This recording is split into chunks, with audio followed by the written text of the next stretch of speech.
할렐루야. 오늘도 주의 전에 오신 여러분들을 사랑하고 축복합니다. 우리 옆 사람과 함께 믿음으로 인사하실 텐데요. 이렇게 인사하겠습니다. 하나님께서 당신을 사랑하십니다. 라고 인사하겠습니다.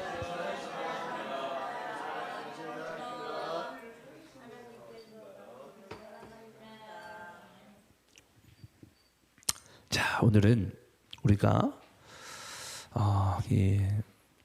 이제 아실지 모르겠는데 이제 오늘부터는 제가 주일 오전 예배 설교를 강해 말씀을 이제 그만두고 주일 오전 예배 말씀은 이제 제가 주제 말씀으로 가기로 마음을 먹었습니다.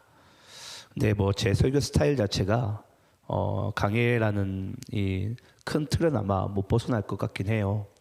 그래서 최대한 제가 본문 중심으로 말씀을 전하되 매 주일마다 이제 하나님께서 감동 주시는 그 주제를 가지고 우리가 함께 예배 가운데 임하기를 간절히 소망합니다. 오늘 말씀의 주제가 뭐냐면 여러분 그리스도와 11조입니다. 누가 소문을 내셨는지 오늘 특히나 좀 안 보이시는 얼굴들이 많은 것 같아요. 힘든 오늘 본문의 주제예요. 그래서 이런 소문들은 안 내주셔도 됩니다. 그래서 모르고 왔다가 은혜 받을 수 있어요. 자, 그럼 오늘 우리 말라기 3장 말씀을 함께 볼 텐데요. 우리 구약 성경 마지막 장이죠.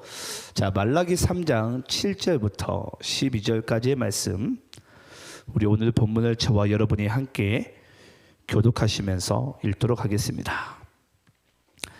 자, 제가 7절을 읽겠습니다. 만군의 여호와가 이르노라, 너희 조상들의 날로부터 너희가 나의 규례를 떠나 지키지 아니하였도다. 그런즉 내게로 돌아오라. 그리하면 나도 너희에게로 돌아가리라 하였더니 너희가 이르기를 우리가 어떻게 하여야 돌아가리까 하는도다. 사람이 어찌 하나님의 것을 도둑질하겠느냐. 그러나 너희는 나의 것을 도둑질하고도 말하기를 우리가 어떻게 주의 것을 도둑질하였나이까 하는도다. 이는 곧 11조와 봉헌물이라. 너희 곧 온 나라가 나의 것을 도둑질하였으므로 너희가 저주를 받았느니라. 만군의 여호와가 이르노라, 너희의 온전한 11조를 창고에 들여 나의 집이 양식이 있게 하고 그것으로 나를 시험하여 내가 하늘 문을 열고 너희에게 복을 쌓을 곳이 없도록 붙지 아니하나 보라. 만군의 여호와가 이르노라, 내가 너희를 위하여 메뚜기를 금하여 너희 토지 소산을 먹어 없애지 못하게 하며 너희 밭에 포도나무 열매가 기한 전에 떨어지지 않게 하리니 너희 땅이 아름다워짐으로 모든 이방인들이 너희를 복되다 하리라. 만군의 여호와의 말이니라. 아멘. 자, 오늘은 제가 여러분들께 말씀드린 바대로 이 그리스도와 11조, 제가 좀 전에도 말씀드렸지만 이 11조라는 것은 여러분 제목만 들어도 부담이 되고 말씀을 전하는 저도 어지간하면 제가 위축되지 않는데 위축되는 그런 모양새가 나타날 수도 있는 것이 이 본문의 주제인 것 같습니다.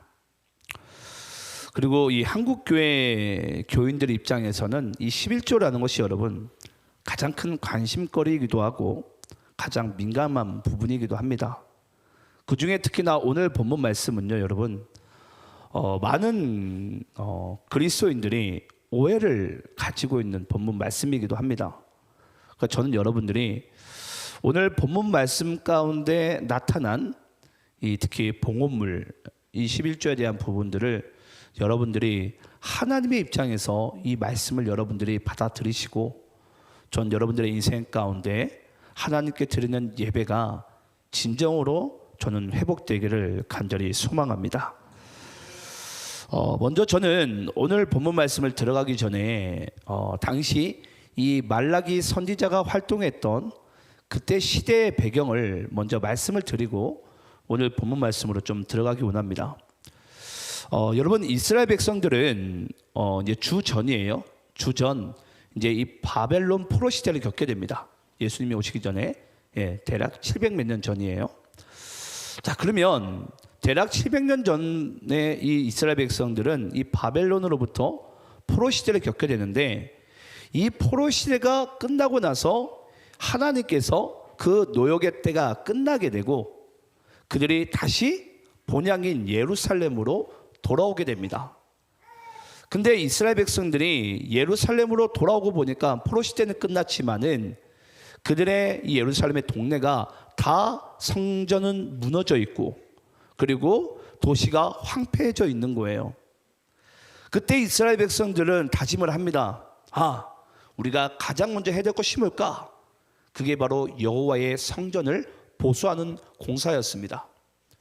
근데 여호와의 성전을 보수하기 위해서 공사를 하기 시작하는데 이 백성들 간에 서로 간에 의견이 마찰이 일어나요. 그러면서 그 공사가요 진행되다가 바로 중단이 되는데 그 중단되는 기간이 15년이 걸립니다.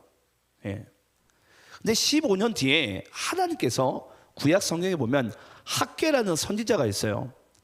그 학개라는 선지자를 통해서 하나님께서 다시 성전 보수 공사를 다시 진행을 하게 됩니다. 그래서 이제 성전 보수 공사가 다 끝났어요. 도시의 황폐한 곳들도 다 이제 보수를 마무리했어요. 그러면서 그들도 이제 하나님 앞에 이제 예배를 드리기 시작합니다. 그런데 여기서 이제 중요해요. 그들이 하나님께 예배를 드리는데요. 뭔가 그들이 원하는 복이 있잖아요. 여러분들이 생각하는 복. 그들이 원하는 그 복이 하나님으로부터 주어지질 않는 거예요. 분명히 우리가 본향 예루살렘으로 돌아와 가지고 성전을 보수공사했고 하나님 앞에 예배를 드리게 되면 하나님이 우리에게 마땅히 복을 줘야 되지 않냐 라는 것이 그들의 셈법이었어요. 하나님 우리에게 복을 주셔서 근데 여러분 참 재밌습니다. 그렇게 하면서 매번 예배를 드려봤지만은 정작 그들에게 삶 가운데 복이 임하지 않는 거예요. 그러면서 그들의 예배도 이제 점차 또 병들어갑니다. 식어갑니다. 예배 타락이죠. 근데 여러분 예배 타락의 가장 큰 결과물이 여러분 뭘로 나타난 줄 아세요? 우리 한번 따라해 볼까요? 하나님께 드리는 예물에 대해 인색해지기 시작합니다. 여러분 잊지 마시기 바랍니다. 은혜와 하나님께 드린 예물은요 항상 비례합니다. 믿으세요? 은혜 안에 거해 있는 자는요 하나님께 반드시 건강한 예물의 생활을 할 수밖에 없어요. 하나님께서 그런 인생을 살게 하십니다. 그래서 은혜와 예물은요 항상 비례합니다. 이게 여러분 절대 반비례 또는 우리가 이걸 예를 들어서 제로나 마이너스 그렇게 가지 않아요. 반드시 정비례합니다. 비례합니다. 내가 은혜 받은 만큼 하나님 앞에 예물을 드리게 되어져 있어요. 근데 이 이스라엘 백성들이 하나님 앞에 예배를 드려보고 처음에는 예물을 이제 포로 시대를 겪고 다시 돌아왔으니까 이제 냈겠죠. 아무리 시간이 지나도 복이 안 임하는 거예요. 가정에는 문제가 많은 것 같고 나라도 안팎으로 백성들 간에 서로 잡음도 많이 나는 것 같고 그러면서 점점 하나님께 예물을 드리길 이제 인색해지면서 세 가지의 또 그들에게 나쁜 현상이 펼쳐지게 됩니다. 오늘 저녁에 제가 이 부분을 조금 더 제가 자세하게 다룰 텐데 저는 여러분들이 정말 예배를 회복하는 마음이 있으시거든 오늘 저녁 예배에 꼭 참석하시기를 저는 부탁을 드립니다. 자, 예배가 무너지면서 세 가지 현상이 뭐였냐면요. 첫 번째, 이 제사장들이요. 하나님의 전에서 한마디로 봉사해야 될 레위인들이요. 제사장들이 다 세상 밖으로 뛰쳐나가는 거예요. 여러분 왜 뛰쳐나갔을까요?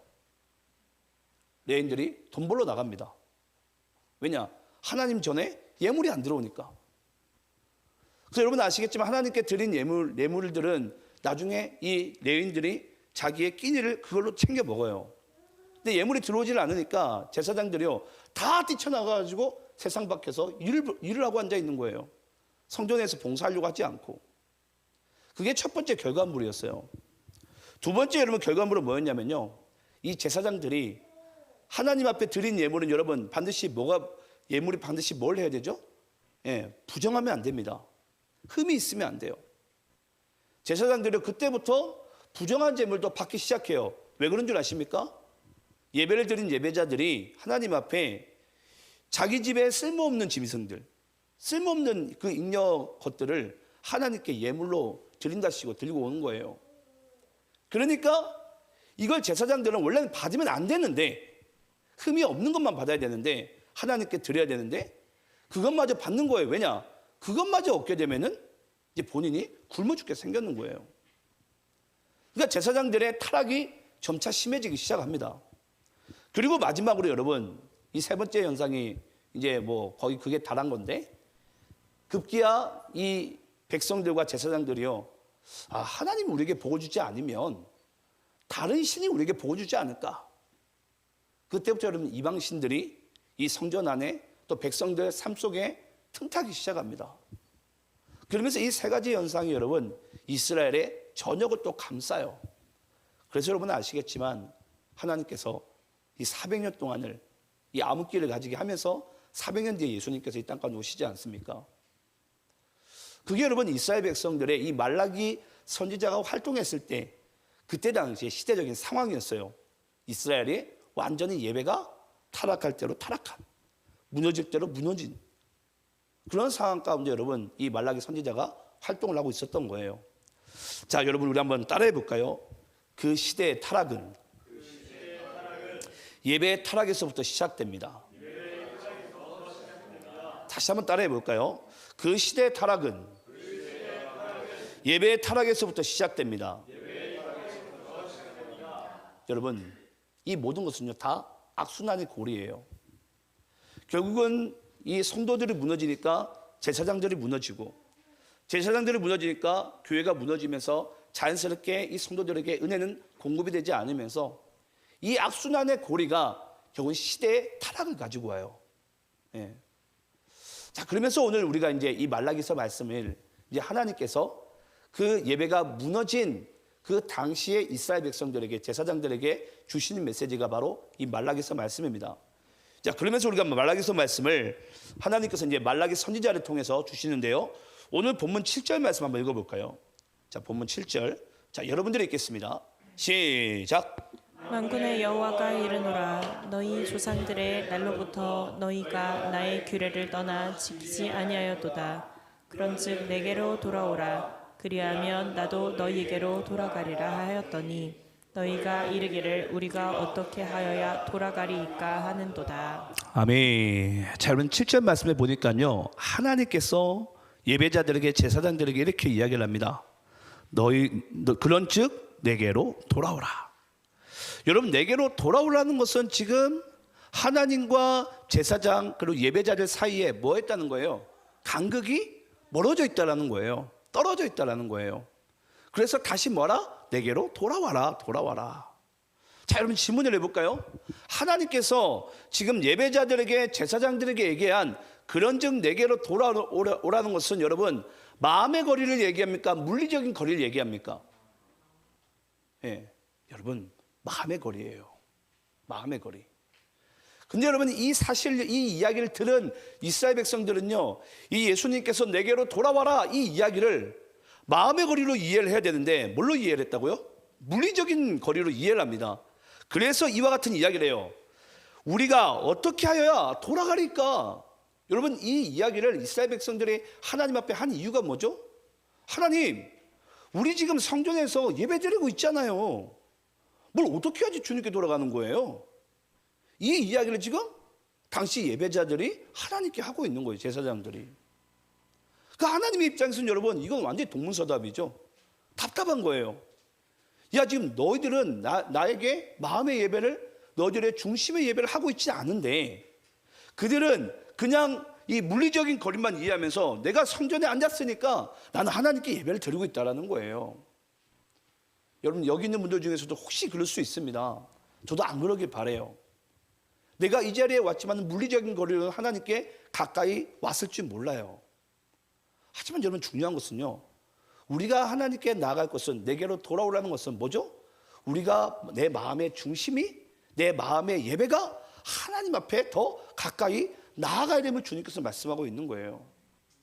아무리 여러분 부부일지라도, 친한 친구일지라도, 연인일지라도 여러분 가까이 있다고 여러분 가까이 있는 겁니까?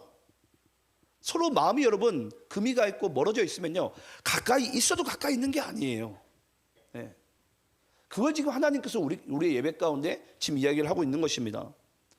그런데 여러분, 하나님께서 참 재밌는 게 뭐냐면요, 그런즉 내게로 돌아오라 이 이야기를 했는데 그들은 그것을 물리적인 거리로 이해를 해가지고 하나님께서 그럼 얘네들에게 어떻게 내가 다시 한번 이 중심의 예배, 마음의 예배를 어떻게 다시 내가 이들에게 설명할 수 있을까? 왜냐? 자꾸 물리적인 거리를 이해를 하니까. 그때 하나님께서 꺼내든 카드가 뭐냐면 여러분 바로 11조예요. 예.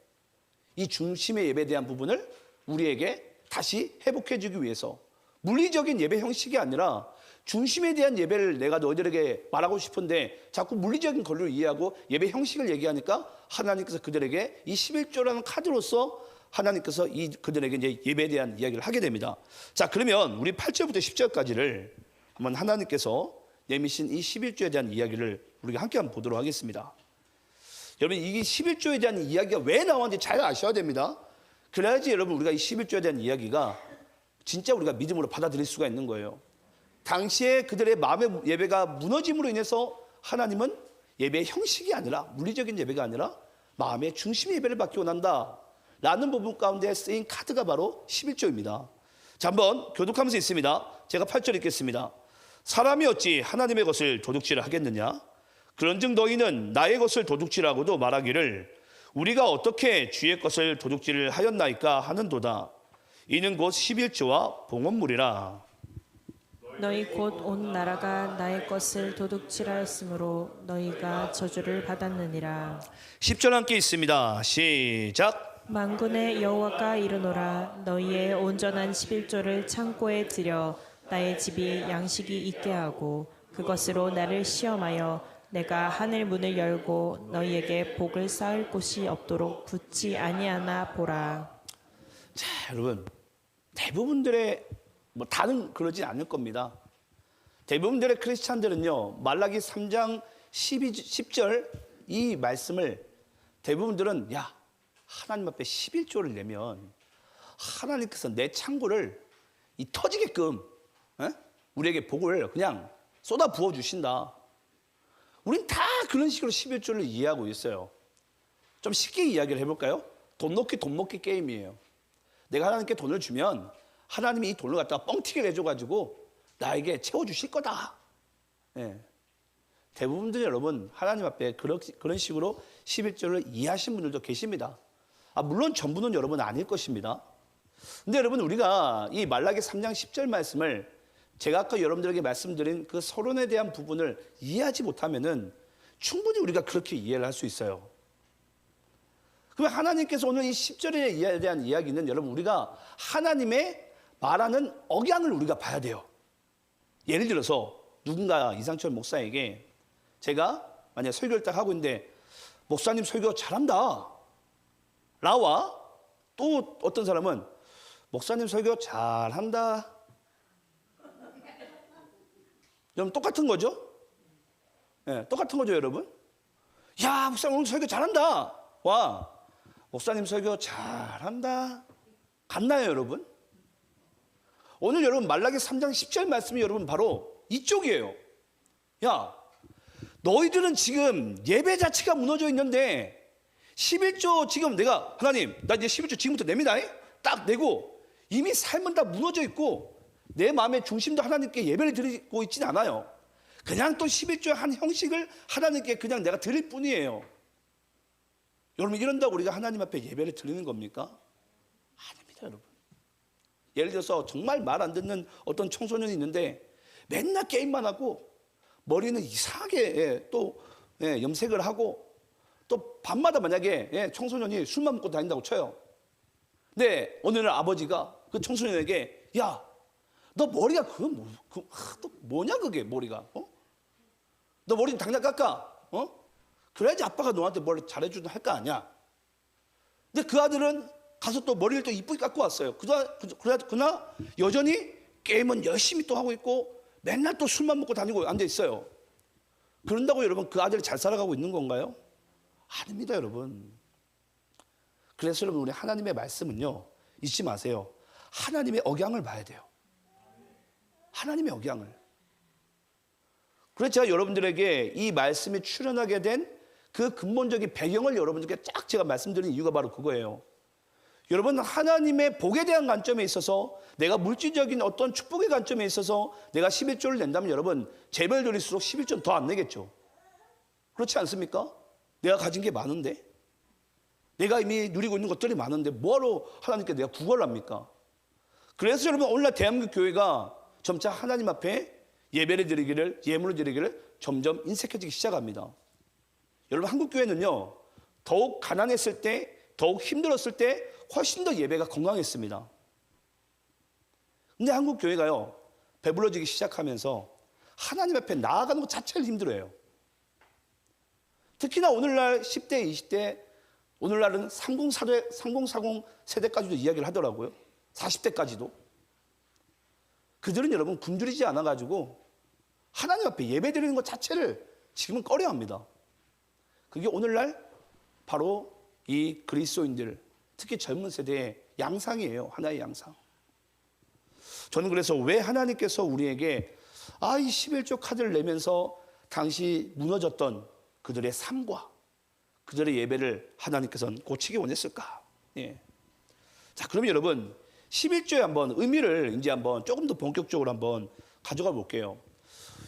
그럼 왜 하나님께서 많은 카드를 그들의 예배가 무너짐을 11조 카드를 내미신 건데 왜 많은 카드 중에 왜 11조 카드를 내밀었을까? 예배의 무너짐을 회복하기 위해서 왜 하필 11조일까? 그거에 대해서 우리가 한번 말씀을 나눠볼게요. 그러면 여러분 우리가 이제 이 11조가 성경에서 가장 먼저 출현할 당시로 우리가 이제 돌아가야 됩니다. 여러분 11조는 아시겠지만 성경에서 가장 먼저 등장한 것이 뭐냐면 바로 창세기 14장입니다. 창세기 14장의 배경을 말씀드리고 말씀을 읽겠습니다. 여러분 창세기 14장에 가게 되면요, 이 아브라함이 나옵니다. 여러분 아브라함에게는 여러분 아시겠지만 조금 연약한, 조금 약간 불량한 이 조카가 있어요. 이름이 뭐죠? 롯입니다. 롯. 근데 이 롯은 여러분 아시겠지만 어디 살고 있죠? 소돔과 고모라 땅에 살고 있어요. 근데 여러분 당시에는 예루살렘 땅을 중심으로 북쪽에 있는 네 나라가 있었어요. 그 시날 평지에 있는 그 나라를 시날 사동맹국이라고 이야기를 합니다. 근데 아브라함은 사해 근처에 사해 5동맹국에 속해 있는 한마디로 족장이었어요. 근데 이 시날 사동맹국이 워낙 힘이 강하다 보니까 항상 사해 5동맹국이 시날 사동맹국에게 조공을 바칩니다. 근데 어느 날은 사해 5동맹국이요, 이 배가 아팠는지 시날 사동맹국에게 조공을 안 바쳐요. 그 중에 시날 사동맹국의 가장 대빵이 이 그돌라 오멜이라는 왕이 있는데, 이 그돌라 오멜 왕이요, 이제 열받아가지고 사해 5동맹국에게 이제 군대를 이끌고 쳐들어옵니다. 그러면서 그때 볼모로 조카 롯이요 붙잡혀갑니다. 그때 아브라함이 어찌됐건 불량스럽든 연약하든 조카니까 구해야 될 거 아닙니까? 군대 318명을 이끌고서 아브라함이요, 이 시날 사동맹국 그돌라 오멜 왕을 쫓아갑니다. 근데 여러분 318명 대 그 시날 사동맹국의 몇만 명이 전쟁을 일으키는데요, 이 전쟁을요 아브라함이 이겨요. 318명이 이겨요. 몇만 명을. 별로 안 놀라시는데 여러분 엄청난 놀랄 일입니다. 고고전쟁을 보셨는지 모르겠는데 여망무시한 일이 지금 벌어지게 된 거예요. 쉽게 말하면 여러분 이건 말도 안 되는 전쟁이에요. 그 아브라함이 말도 안 되는 전쟁 가운데 돌아오게 되면 여러분 고대 사회에서는 그 승리한 족장이 전쟁에 승리하게 되면은 반드시 환영 행사를 펼쳐지게 되어져 있어요. 그 환영 행사에 대한 말씀이 오늘 창세기 14장인데요. 우리 창세기 14장 17절부터 22절까지 읽을 텐데 우리 먼저 20절까지 먼저 읽겠습니다. 창세기 14장 17절부터 20절입니다. 자, 교독하면서 읽겠습니다. 아브라함이 그돌라 오멜과 그와 함께한 왕들을 쳐부수고 돌아올 때에 소돔 왕이 사회 골짜기 곧 왕의 골짜기로 나와 그를 영접하였고, 살렘 왕 멜기세덱이 떡과 포도주를 가지고 나왔으니 그는 지극히 높으신 하나님의 제사장이었더라.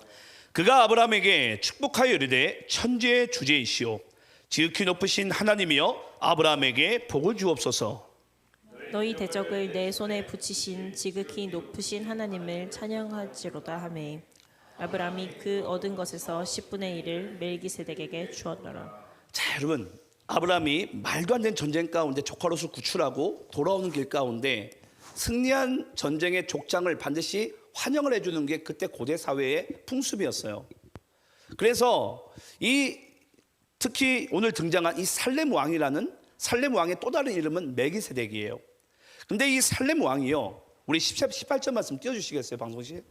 예, 이 살렘 왕 멜기세덱이요, 포도주와 떡을 가지고서 지금 아브라함을 환영을 하고 있어요. 근데 여러분 여기서 중요합니다.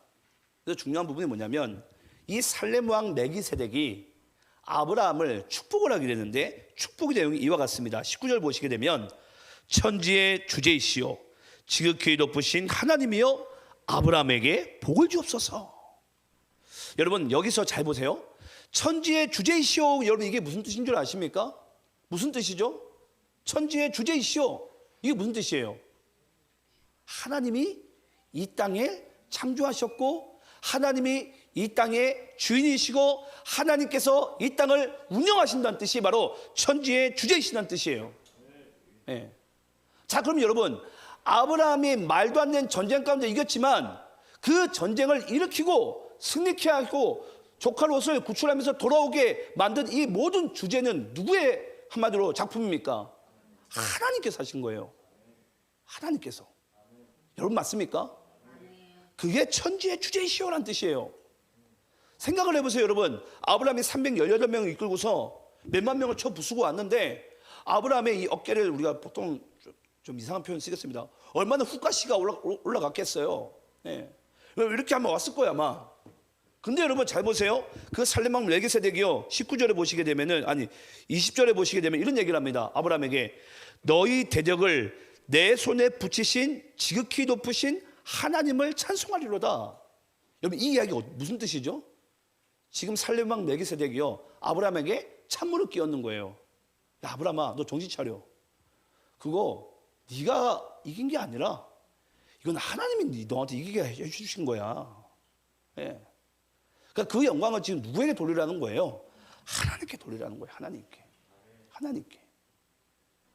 그때 여러분 이 아브라함이 이 살렘 왕 멜기세덱을 통해서 하나님 앞에 예물을 드리게 되는데 이 통횟수를 나중에 제가 여러분께 말씀드릴게요. 정말 중요한 의미를 가지고 있습니다. 그 살렘 왕 멜기세덱을 통해서 하나님께 11조를 하나님께 드리게 되는데 여러분 이게 바로 11조의 성경 말씀의 첫 출현입니다. 참 질문을 해볼게요. 여러분 11조가 율법입니까? 지금 아브라함이 하나님께 11조를 드린 이유가 뭐죠?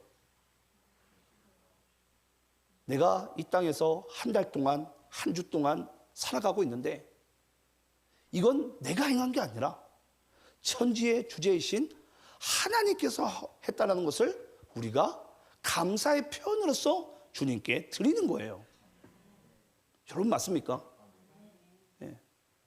아직까지 여러분 교회들이요 이 말씀을 이해하지 못해요. 내가 힘써서 번 줄 알고 내가 잘된 줄 알고 내가 어떻게 여러분 이걸 다 이룬 줄 아는데 그게 아니라는 거예요. 아브라함아 착각하지 마. 그건 네가 한 게 아니라 천재 주제이신 하나님이 하신 거야. 하나님이 허락한 거야. 네. 전 여기 있는 분들이 저는 그걸 믿으시기를 간절히 축원합니다. 제발 좀 믿으셨으면 좋겠어요. 네. 자, 그럼 여러분 오늘 여기서 또 우리가 한 가지 또 알아야 될 게 뭐냐면 그럼 왜 아브라함은 하나님 앞에 뭐하러 다른 예물도 아닌 11조를 드렸을까? 네. 아까도 하나님께서 왜 하필이면 이스라엘 백성들의 그 예배가 무너짐을 왜 11조를 통해서 정신 차리게 했을까? 그럼 아브라함도 정신 차린 것이 뭐냐면 살렘 왕 멜기세덱이 아브라함에게 정신 차리게 한 도구가 뭐죠? 11조예요. 11조 쉽게 이야기를 하자면. 그러니까 11조를 낸 거예요. 자, 그럼 우리가 11조 의미를 조금 더 깊게 나가야 됩니다. 여러분 11조는 산술적으로 계산하면 뭐죠? 10분의 1이에요. 10분의 1. 맞습니까? 산술적으로 계산하면 10분의 1입니다. 대부분들은 11조를 여러분 산술적으로 10분의 1을 생각을 해요. 10분의 1은 하나님께 드리고 나머지 10의 9는 나고.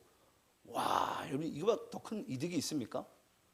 예, 하나님이 다 하셨는데, 하나님이 다 하셨는데, 예를 들어서 사기와 제가 열심히 귤을 팔았는데 제가 귤을 가져가고 제가 사기한테 1을 줬어요. 이거보다 더 큰 이득이 있습니까? 근데 만약 귤도 사기가 다 팔았어요. 근데 제가 귤을 가져가요. 얼마나 일을 가진 자가 배가 아플까요? 근데 여러분 우리 입장에서는 하나님이 다 하셨는데 우리 하나님께 일을 딱 주고 나머지 굿은 내 거. 여러분 그런 의미가 바로 여러분 산술적인 의미로 11조를 이해하시면 안 돼요. 여러분 이스라엘 백성들은 항상 여러분 첫 예물 숫자 1이라는 부분을 항상 어떤 의미를 가지고 있죠? 대표한다라는 뜻을 가지고 있어요. 대표한다. 내가 하나님께 10의 1을 드린다는 11조를 드린다는 것은 여러분 어떤 의미를 가지고 있냐면 하나님 내가 가진 모든 소유는 아까 살렘 왕이 누구죠? 멜기세덱이 얘기한 것처럼 천주의 주제이신 하나님 것인데 여러분들이 죽어서 내 재산 가지고 하늘나라 갔자 지옥 갔자 아무도 없어요. 다 놓고 가셔야 돼요. 이 땅에 내 건 없어요. 여러분 잠시 이 땅 가운데 살아간 날 동안 하나님께서 내게 맡기신 거예요.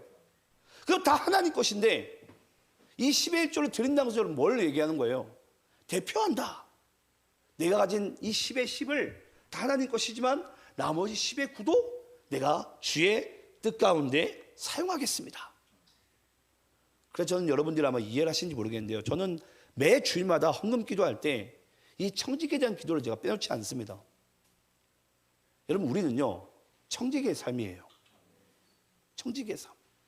하나님이 내게 맡기신 것, 내가 선한 청지기의 삶 가운데 그것을 여러분 감당하고 이루는 것이 바로 맡김을 받은 자의 삶인 줄을 믿습니다.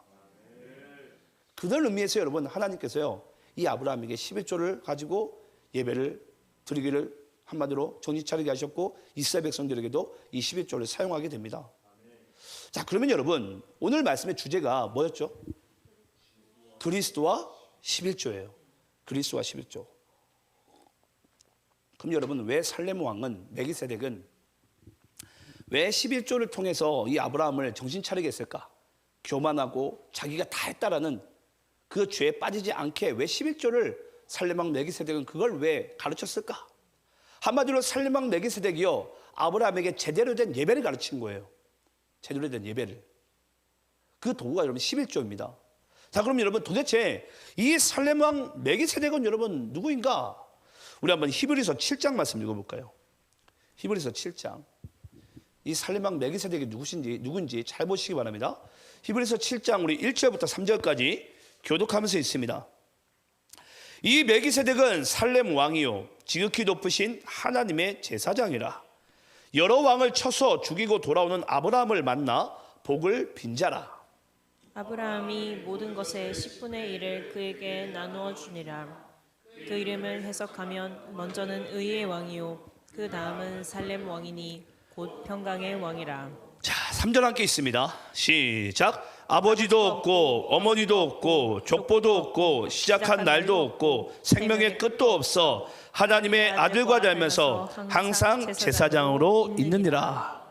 자 여러분 이 살렘 왕 멜기세덱이 누구인지 이 3절 말씀이 정확히 우리에게 힌트를 다양하게 주고 있어요. 아버지가 없어요.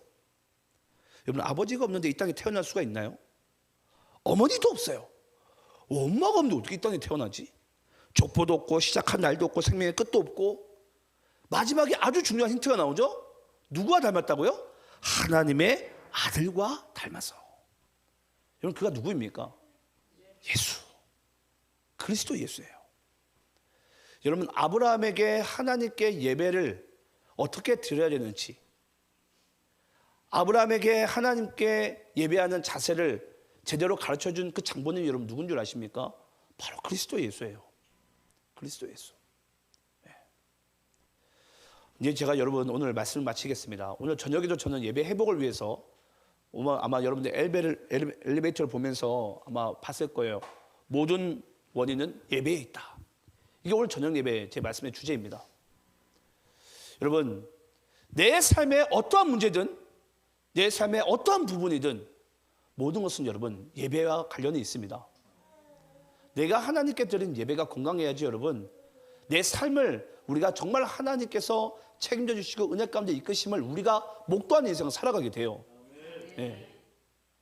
그런데 오늘 이 아브라함에게 하나님께 네가 인생을 살아가게 될 때 어떤 한 전쟁의 예표가 있었지만은 그 전쟁을 통해서 하나님께서 이 그리스도를 통해서 이 하나님에게 아브라함에게 한마디로 예배를 가르쳐 주는 거예요.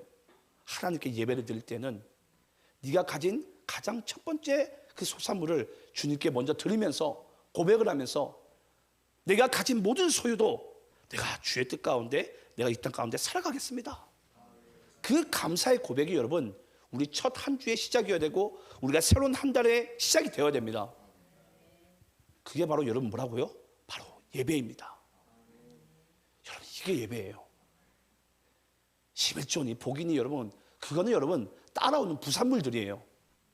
중요한 것은 여러분 뭐냐면요. 하나님은 오늘도 우리 모두가 하나님의 뜻 가운데 진정한 예배자로 살기를 원하십니다. 오늘 이 말씀을 여러분들이 정말 건강하게 받으시고 정말 하나님께서 기뻐하시는 예배자로 이 땅 가운데 선한 청지기로 저는 여러분 살아가시기를 간절히 축원합니다. 그 예배를 우리에게 알게 해주신 분이 바로 누구라고요? 그리스도세요. 그래서 그 그리스도가 십자가 잘 죽으실 때 뭐 하셨죠? 우리가 하나님께 마음껏 예배를 드릴 수 있도록 그 휘장을 찢으신 거예요. 마음껏 예배할 수 있도록. 근데 그 마음껏 예배할 수 있는 그 모든 것들을 지금 우리는요 내 자유의지를 가지고 막 짓밟고 병대로 가고 있어요. 그러니까 여러분 오늘날 교회의 모습이 얼마나 안타깝습니까? 전 다시 한번 전 여러분들이 하나님을 향한 이 예배가 회복되기를 간절히 축원합니다. 우리 한번 다 함께 마지막으로 따라해 보겠습니다. 우리 예배 회복은 오직 그리스도를 믿는 믿음에 있습니다. 저는 이렇게 살아가는 여러분들이 되시기를 간절히 축원합니다. 함께 기도하겠습니다.